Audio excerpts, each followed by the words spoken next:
There's no way to stop this. Edge with the steel chair.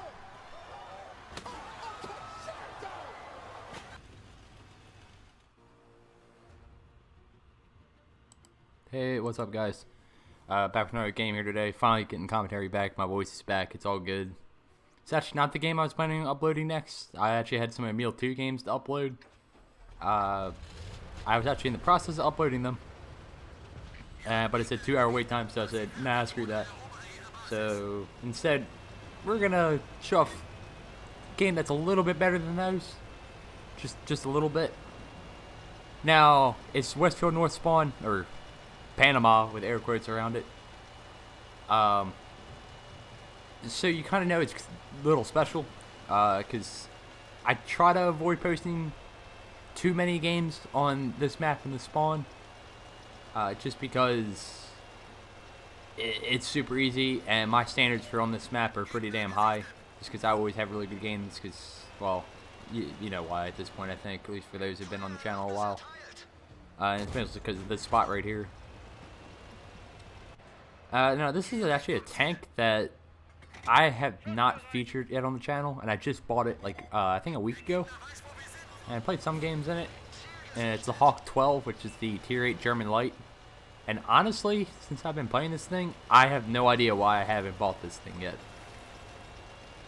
I'm really enjoying it. Everything about it is pretty damn good, except for the shell velocity, which you'll see. You really have to lead your shots in this thing. But, and another thing is you really don't want to get rammed in this thing at all. It weighs nothing. But if you're in another light tank, especially LTDB, go ahead. Please ram this thing, because you will do a lot of damage to it. Just a little shout out for that. We will find a way to take one of these bad boys out. You see, it's pretty quick. The gun hits pretty damn hard, and it's pretty accurate too. It's just you gotta learn how to guide these shells in. But you see, we're doing the normal Westfield North Spawn thing. Just kind of using this hill. Get the assisted, keep them lit up, crossing up there. And put some shots in where we can. It's kind of an issue because I wanted to use these bushes and put shots in also, but their lichen was being semi-aggressive. But he falls back for a little bit, and we're able to put some shots into these guys, which is good for us. And we're able to take off the AMX 5100 off the board.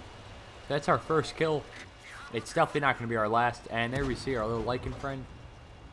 I'm a little surprised that one doesn't come off, and I think it just hits the dirt. But I thought I'd let that alright. Now in this position, wonderful lag, by the way. I don't know what this night was. This was like, I think, 2 nights ago. At this point, by the time you see this,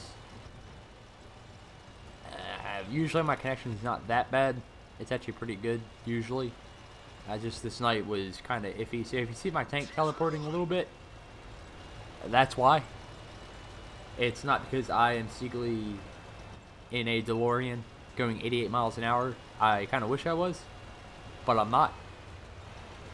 So instead, we're just in a little Hawk 12 with a little 90mm, and we're going to do a lot of work this game. Now looking for shots on this Black Prince, and wait until his turret turns, and then we're able to put the shot in and avoid the gun mantle. You don't want to. You're not going to pen that, more than likely. But that tank's really not a threat. It's a Black Prince. I mean, let's be honest here. Now at this point in the game, there really wasn't much going on the hill over there, so instead of wasting my time, I'll come over here and we're going to shut this guy down. I don't know what his plan was, but we're able to put him down. Again, a little just helpful with the third person aiming. Don't always RBRT. You're not going to want, if you want a tank to really learn how to lead shots, especially on the move and stuff like that, this is definitely probably that tank, because you're not going to be able to RBRT things that are also moving, because the shell will just miss. If you're circling something, that's great. You're fine with RBRTing.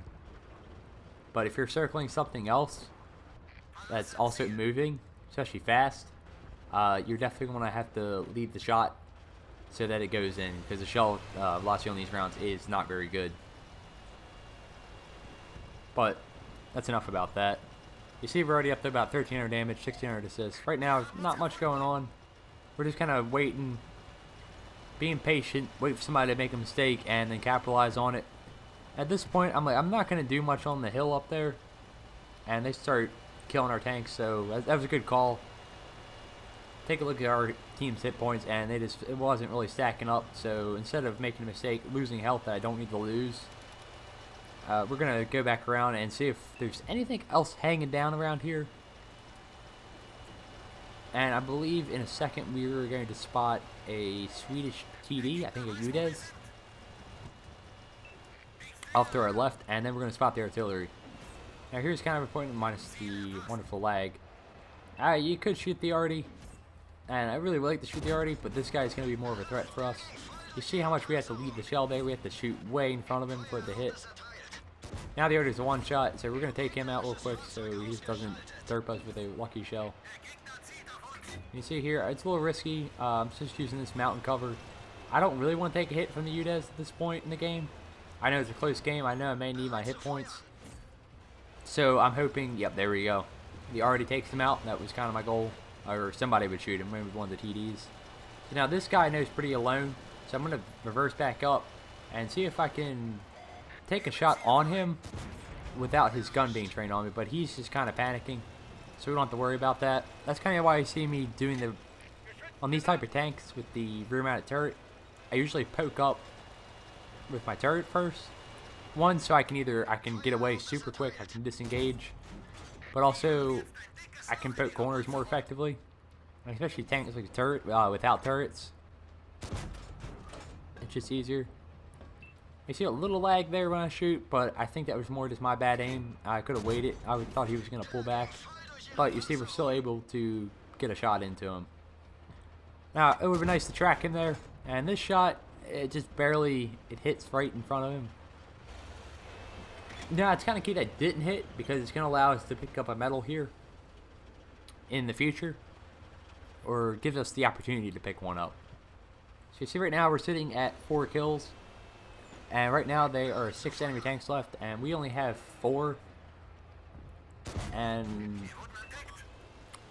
the good thing is, well, now we only have 3 because our Black Prince is dead, and I believe at this point I realize this game is still very much winnable because many other tanks are either low hit points, like their T10 or Tiger 2 and Scorpion, or they're very kind of slowish tanks that aren't that competitive, like the AMX.